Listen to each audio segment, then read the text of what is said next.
Welcome back, creators. Today we are putting two no-code giants head-to-head, Webflow versus Bubble. While they both let you build incredible things without writing code, they're designed for two completely different universes. Let's dive right in. If your goal is to build a high-end, pixel-perfect website that looks like it was handcrafted by a luxury design agency, Webflow is your winner.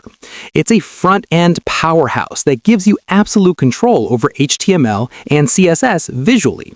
Because Webflow produces clean, semantic code and offers a world-class CMS, it's the gold standard for SEO-driven marketing sites, blogs, and portfolios that need to load instantly and look stunning on every device. Bubble, on the other hand, is not just a website builder, it's a full-stack application platform.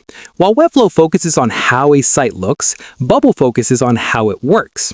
If you are building a complex SaaS product, a social network, or a marketplace like Airbnb, where users need to create accounts, save data, and trigger complex logic, Bubble is the undisputed king of no-code. It features a built-in relational database and a powerful workflow engine that allows you to build the brain of an app without ever needing a back-end developer. The learning curve is where the real difference lies. Webflow requires you to understand the fundamentals of web design, like the box model and Flexbox, which usually takes a few weeks to master. Bubble has a significantly steeper learning curve because you're not just designing, you're learning the logic of software engineering. You'll need to wrap your head around data structures, API integrations, and conditional workflows, which can take months to truly become proficient in. When it comes to performance and SEO, Webflow takes the lead in 2026. Its sites are served as lightweight, static pages that Google loves. Bubble applications are much heavier because they're constantly communicating with a live database, which can lead to slightly slower load times and more complex SEO management.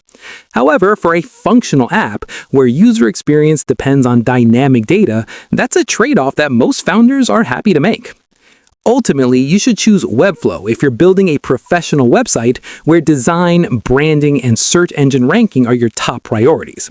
You should choose Bubble if you're a startup founder building a functional, minimum viable product that requires user logins, complex data relationships, and custom business logic. In fact, many of the most successful startups use both, building their core app on Bubble while keeping their high-converting marketing site on Webflow. If this breakdown helped you decide where to start building, hit that like button and subscribe for more straight-to-the-point no-code strategy. Drop a comment below letting me know if you are building a marketing site or a full-scale app, and I will see you in the next video.